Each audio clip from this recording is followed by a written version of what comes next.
Hello mga ka-90s, ngayong araw magbe-beach kami. Ito nga pala yung mga kasama ko ngayon, napakarami namin. Mga 30 plus kami lahat dito mga ka-90s. Ayan, napakarami namin. Wow! Siyempre, mas marami, mas masaya. Wow! Ayan, wag na tayong tumpik-tumpik pa mga ka-90s, papasok na tayo. Papakita ko sa inyo ang nirent naming resort. Grabe, napakaganda ng nirent namin dito. Lahat ng yan sa amin muna ngayong araw. Napakasarap pa ng hangin dito. Ito pa yung sa kabila mga ka-90s, tignan nyo. Grabe, ang ganda. Sariwang hangin. Talagang napakaganda pa ng mga pool nila dito. Pwede kang maligo sa dagat at sa swimming pool. Wow! Nag-selfie-selfie na nga pala ako sa CR mga ka-90s. Kunwari nagsa-selfie-selfie ako dito sa CR. Hindi nila alam, masakit yung tiyan ko. Nasi-CR ako. Ito nga yung pool nila mga ka-90s oh. Napakaganda. Nagtataka ako mga 90s bakit sila sumisigaw. Ngayon pala yung dahilan ay lobo.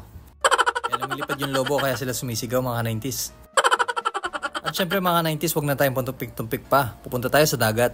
Ayan, malapit na ako sa dagat mga 90s. Ano kayang itsura ng dagat? Heto na, malapit na. Ayun, grabe, napakaganda.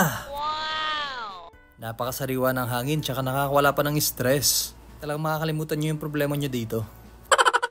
Ayan mga 90s, naglalaro na yung mga bata. Napaka-cute nila. Dahil nakakamiss maglaro sa buhangin, may gagawin tayo ngayon. Ayan, medyo nagkukay ako ng konti. Pagkatapos maghukay, lalagyan ng tubig. Ayan yung tubig mga ka-90s, lalagyan na natin. Ayan, dahan-dahan lang. Ayan, pwede na siguro to. Ayan, alisin ko na yung buhangin sa gilid. Grabe, nakakamiss gumawa nito. Wow, napakaganda. Para siyang naging donut o parang naging baso, ganun. Ayan, kinuha ko na nga pala mga 90s. Napakaganda. Ipapakita ko sa mga kasama ko. Naisip ko lang dito kung anong gagawin ko mga 90s. Naisipan kong ibabatok ko na lang kaya to.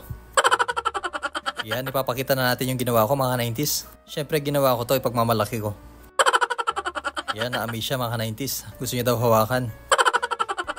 Yan, hinawakan niya na. Tinanong ko siya kung ano masasabi niya sa ginawa ko. Sabi niya, wala daw siyang masabi.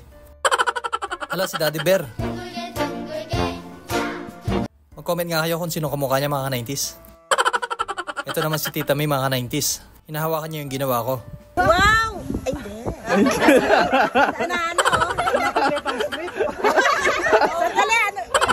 Ayan, nakakatawa si Tita mga 90s. Gusto ni Tita May, take 2 daw.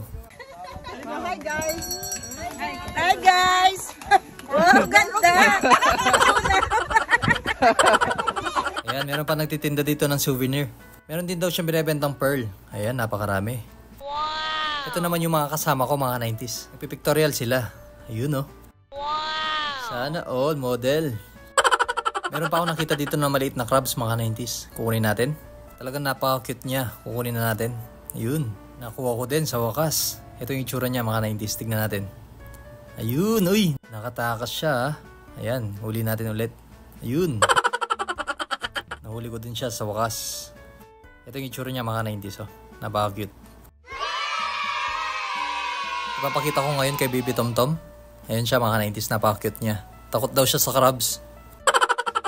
Ito naman yung isa kong kasama mga 90s. Pinapakagat ko siya sa crab. Kaso hindi niya ata makagat-kagat mga 90s. Makunat ata yung balat niya. At dahil bata pa to mga 90s, papakawalain na natin. Ayan, nakawala na siya. Bye-bye. Dito naman tayo sa dagat magbibideo mga 90s. Ayan sila. Hala, meron siya nakuha mga 90s. Napakalaki. Napakalaki ng squid. Sana all. Wow! Ayan yung mga kasama ko mga 90s. Tuwang-tuwa sila dahil meron siya nakuhang malaking squid. Ayan, papalapit na siya. Ibita yan sa'yo. Uy, laki. Ba't patay nata? Buhay pa to. At dahil nakahuli siya ng squid mga ka-90s, ipagmamalaki niya sa mga kasama namin. Wow! Taba, taba! Lagi ng ulo sa palengke. Sa palengke. Ayan mga 90s, magluluto na tayo ng squid. Let's go, samahan nyo kami. Ayan, nagpapabaga na sila ng uling mga 90s. At nililinis na ang squid. Ito yung squid mga 90s, nililinis na. Ito nga pala yung mag-iiyaw sa mga squid. Wow! Ito pa yung nahuli nila mga 90s crab na maliit. Ito pa yung nakuha nila, snail crab. Ayan, luto na yung squid mga 90s, kakain na tayo. Pagkatapos namin kumain mga 90s, meron nakuha si Jan. Wow, sea urchin. Tignan natin yung sa loob ng sea urchin mga 90s. Titikman natin kung ano ang lasa. Ayun, nabuksan ko na rin sa wakas. Wow! Kinamay ko na nga pala mga 90s, titignan natin sa loob. Ito yung itsura ng sa loob mga 90s. Ayun.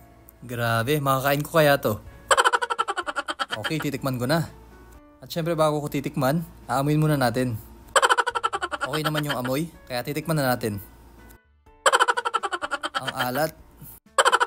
At dahil meron titinda dito ng mga danggit mga 90s, bumili na nga pala kami. Yung itsura ng mga danggit to, napakasarap. Amoy pa lang, ulam na.